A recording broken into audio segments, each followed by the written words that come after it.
que foi o piti que a nossa querida Ana Paula Valadão, líder do Ministério Diante do Trono, deu com relação a uma propaganda que a C&A fez relacionado, enfim, a roupas, né? A C&A comercializa roupas. E um comercial onde casais de namorados, né, trocavam de roupa de maneira mágica, de maneira instantânea. E a Ana Paula, então, postou no seu Facebook um post enorme, que se a grande maioria votou para que a gente falasse sobre esse assunto, provavelmente leu o post, né, em que ela falava várias coisas, uma santa indignação com relação aos homossexuais ou a ideologia de gênero, achando aquilo tudo um absurdo e propondo um boicote à referida marca, né, a C&A. Privilegiando aí o nosso querido amigo Dudu, nosso convidado, quero que você dê a sua impressão inicial. Quando você viu esse post, qual foi a sua primeira reação? Quando eu escutei isso, e eu quero ser bem breve nisso aqui, eu falei, cara, a Ana tem um problema, e eu quero falar assim, ó, seguinte, por que ela foi em cima da ideologia? Porque a C&A, ela joga muito leve, não é tão forte. Cara, pensa comigo, ela, há pouco tempo atrás eu tinha visto, porque acompanha essas galera aí, esse pessoal, e ela no Insta, ela tem uma marca de roupa, cara, que é as roupas dela é tipo as florzinhas do Jardim do Éden, o negócio dos 7 pecados, cara, é um conceito muito doido, velho. E eu vi o padre Fábio de Mello falando assim, que deu um discurso lindo em cima do post dela, né, falando que o pedaço de pano que você coloca não define ninguém, o que define é o amor, etc. E eu gosto da ideia do amor, mas o pedaço de pano define sim, cara. Quando uma loja diz assim, eu vou aceitar o ônus e o bônus de fazer uma campanha, é porque ela sabe o que ela vai fazer. Ela sabe que algumas pessoas vão falar, não quero, e outras vão falar, eu quero. Só que tem um detalhe. Ana Paula Valadão, se ela quer fazer boicote, é seletivo. E não pode ser seletivo, porque senão vira hipocrisia. Ao exemplo, ela postou no Facebook dela com o iPhone dela. Só que o iPhone é da Apple. E a Apple também ajuda na ideologia de gênero. Ela postou no Facebook e no Insta. O Facebook e Insta é do Facebook, que também apoia a ideologia de gênero. Ela fez isso dentro de um carro dela, que é um Toyota. A Toyota, globalmente, apoia a ideologia de gênero. O computador que ela tem em casa é da Dell. A Dell faz isso. E você vai tirando tudo, você fala assim, cara, o que vai sobrar? Ah, mas tem um detalhe.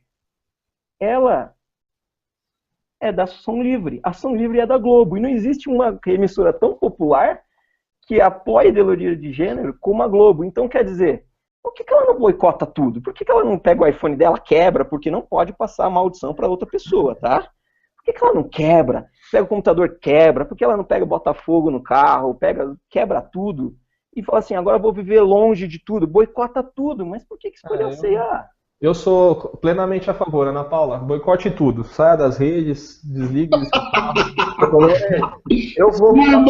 Caramba, né? Ana Paula. Boa, não tem problema com isso. Rodrigão, mas por que essa indignação é tão seletiva, né? O Dudu lembrou de casos clássicos aí de que líderes religiosos tentaram boicotar. E é sempre relacionado à questão da sexualidade, assim. Por que a gente está sempre tão apegado a questões de usos e costumes, né? Coisas que são relacionadas ao indivíduo, e tão pouco indignado, nossa santa indignação não se direciona para outras causas mais coletivas, como a injustiça, como a escravidão, que algumas marcas de roupa sempre tiveram, como o trabalho infantil, que outras marcas sempre tiveram, e a gente não direciona essa santa indignação desses líderes religiosos para essas coisas. É sempre relacionado à sexualidade ou à homossexualidade nesse caso. Então, na verdade, a minha maior crítica a esses boicotes no geral, não só o da Ana, mas também o que fizeram com a Natura, com a Boticário, é justamente essa questão da moralidade. Sempre tem a ver com questões sexuais, com questões que envolvem a sexualidade do homem, que envolvem a moral, né? Mas nunca se preocupam, por exemplo, com essa questão da injustiça, com a questão da fome, da miséria, da corrupção, né? Não há, não. Então, por exemplo, você usou o exemplo aí de algumas marcas. Há pouco tempo, aí, no Ministério Público, tinha lista de marcas de roupas que estavam sendo acusadas de usar trabalho escravo, né? E eu não vi nenhuma indignação dessa, por exemplo, da parte desses caras aí que gostam de boicotar, né? Se pronunciando para boicotar essas marcas, né? Até falei assim, talvez se fosse observar, por exemplo, as marcas que a Ana usa, né, que a Ana Paula usa, né? Talvez aí, porque ela não usa C&A, é muito fácil você boicotar uma marca que você não usa, né? Eu queria ter dinheiro para comprar as botas de piton que ela compra, mas não... Exatamente. Pois é. Se ela fosse parar para pensar, por exemplo, tem muito veterinário ativista que é contra o uso de peles ou de peles de animais silvestres, de comercialização de animais silvestres para produzir tipo de roupa. Então, se eles quisessem se revoltar para boicotar isso aí, ela também teria que entrar no ritmo, porque isso é antissustentável. Né? Como que você vai usar animais agora nesse sentido? Então, assim, é aquele negócio da hipocrisia mesmo, né? Outro dia, o C.S. Lewis em um livro, né, um livro que eu gosto bastante, que um dia eu vou indicar aqui logo, o Cristianismo Puro e Simples, ele fala sobre como a gente não pode a gente não pode se iludir, né, de que a nossa sociedade é uma sociedade cristã. Ela não é. Ela foi gerada a partir do cristianismo, por isso que a gente tem esses usos e costumes, né, como se calça fosse roupa de homem e saia de mulher, mas é aqui. Em outras culturas, saia, né, inclusive lá no Oriente, de onde nosso Senhor Jesus veio, ele não usava calça, ele usava saia. Desculpa, gente, se eu ofendi alguém. Mas a nossa sociedade ela veio de uma história cristã, mas ela não é mais cristã, né? Uma parcela dela segue o cristianismo e outra parcela não. E o Lewis, lá no Cristianismo Puro e Simples, lá no começo, na metade do século passado, falava que a Inglaterra, é besteira a gente achar, ele falava que era besteira achar que a sociedade da Inglaterra era cristã e querer impor para eles os costumes e usos dos cristãos. A gente tinha que legislar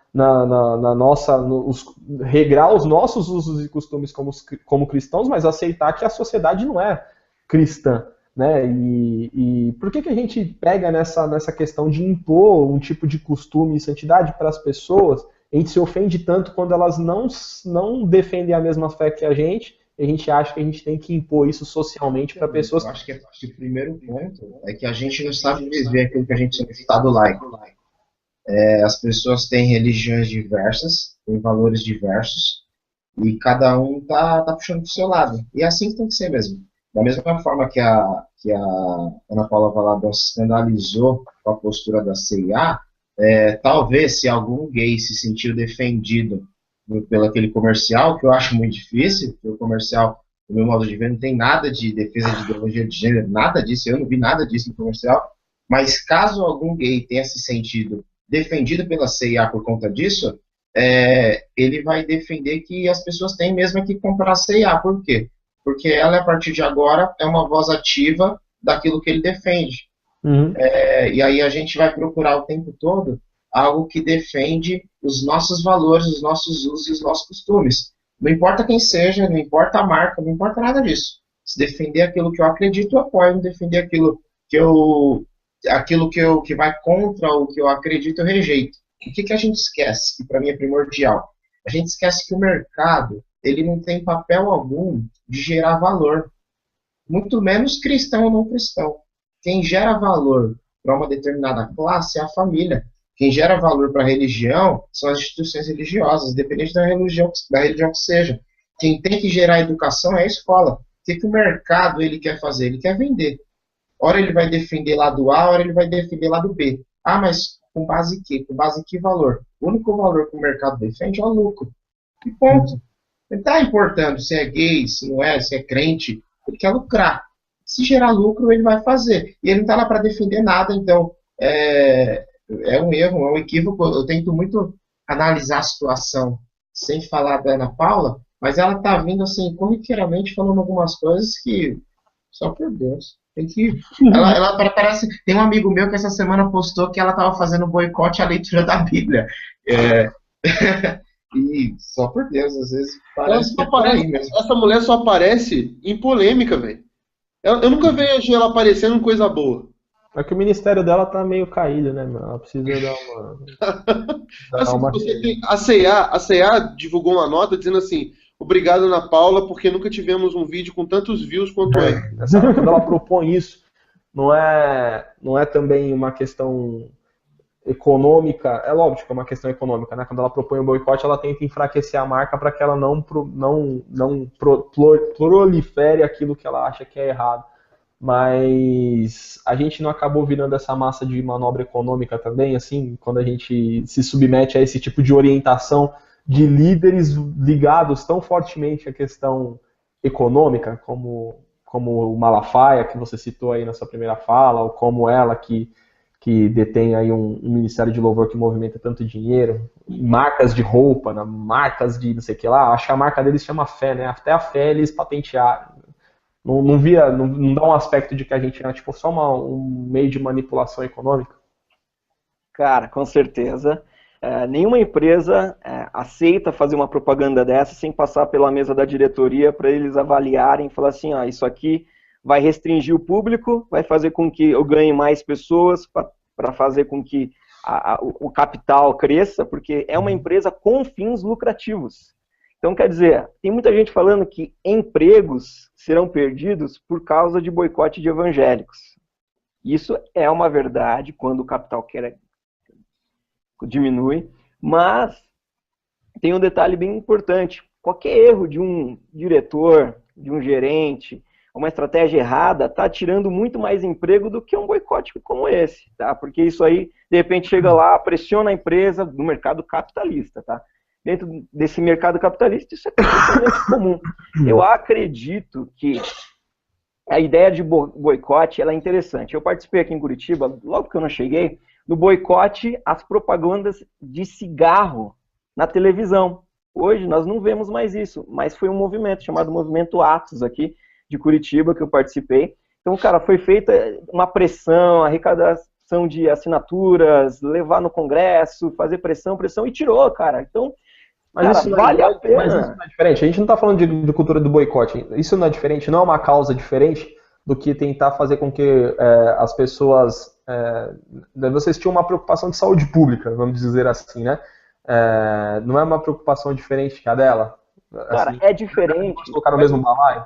É diferente, mas vamos tentar entender que nós vivemos como seres humanos, dentro do século XXI, principalmente, mas já foi mais forte, ali no século XVI, XVII, que é a ideologia da razão, cara. Sabe, ainda hoje a gente brinca muito com essa coisa de arminiano, calvinista, etc. Cara, a razão já caiu, velho. Nós somos pós-modernos, tanto que se você perguntar para essa galera da nossa geração aqui, você vai perceber que a maioria, dentro politicamente, que nós não é o fato aqui, mas vamos pensar socialmente, nós somos de centro. Então, algumas pessoas vão para um ladinho, outros vão para outro, defendendo, mas os polos eles estão assim cada vez mais próximos. Então, a nossa geração é uma geração que não gosta muito dessa ideia de sair para a rua, é só quando é grave, quando vai pesado. Mas aí esses líderes evangélicos, vamos dizer assim, eles encontram pessoas que possivelmente não gostam de assistir esse tipo de hangout, porque nós estamos aqui falando, ei, abra a cabeça, vamos lutar por coisas mais interessantes. Eu falaria, Ana, que tal a gente lutar contra a escravidão no meio que você tem grife, por exemplo? Cara, vamos lá e vamos encher o negócio. Eu acho que sempre que a gente fica se envolvendo com esse tipo de polêmica, assim, tentando incutir nas pessoas um valor e uma ideia, um costume que é cristão, outro dia eu acho que foi o Ed René falou isso, que é quando a criança está chorando, você chega lá e tenta fazer ela parar dando um beliscão. Né?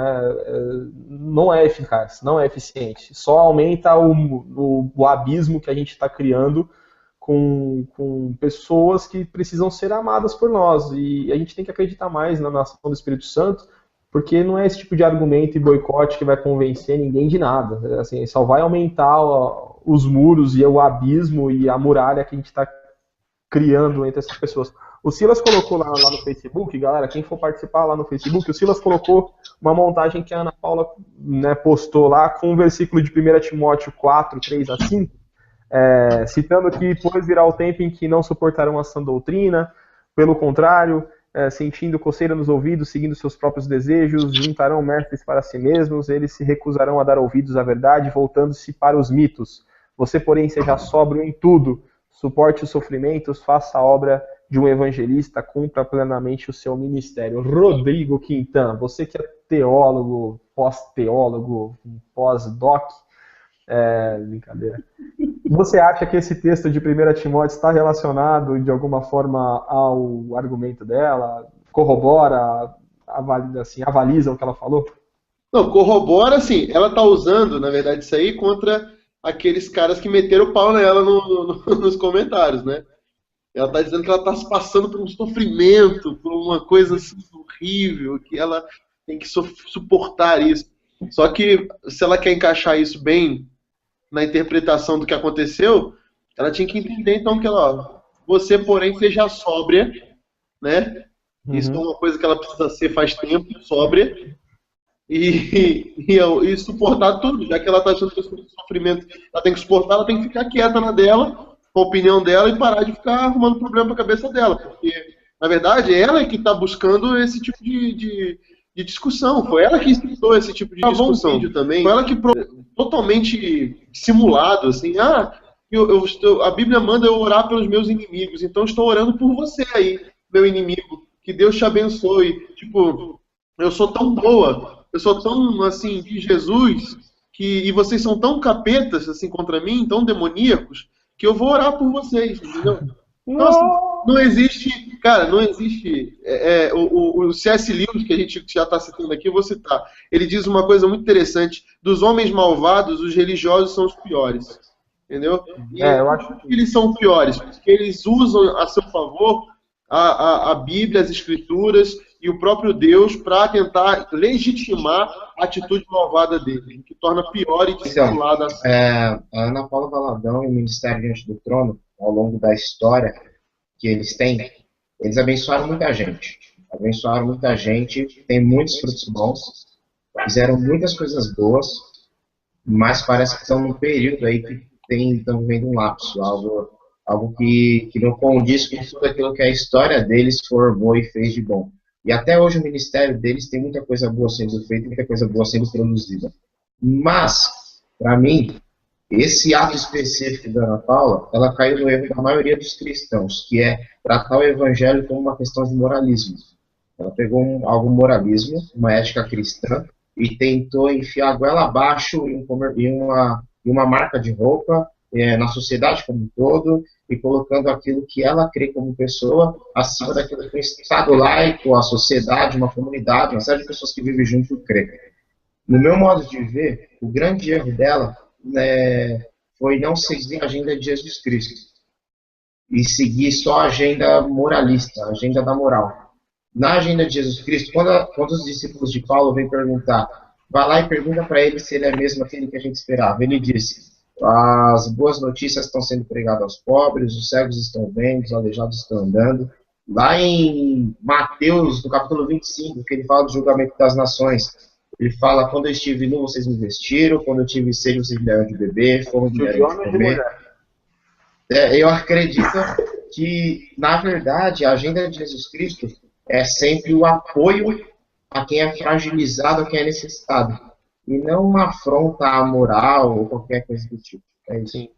Eu acho que você foi perfeito, cara. A gente tem que estar preocupado com quem é de Cristo em falar dos valores que Cristo tem. Quem não é, a pregação, cara, é amor, velho. Você precisa de Jesus Cristo, e Ele te ama do jeito que você é, vem do jeito que você tá, e uma hora Ele vai falar com você igual Ele fala com a gente. Porque senão é tentar fazer o bebê que tá chorando parar com um beliscão. É absolutamente ineficaz. E eu acho, Ana Paula, que quando Paulo disse isso para Timóteo, ele estava mais preocupado com alguns líderes religiosos, o que eles estavam falando e fazendo, do que com as pessoas que não conhecem a Cristo estavam fazendo e falando. Então, exatamente, minha querida, se preocupe mais com o Evangelho e isso que o Lucas falou, cara, disseminar o amor.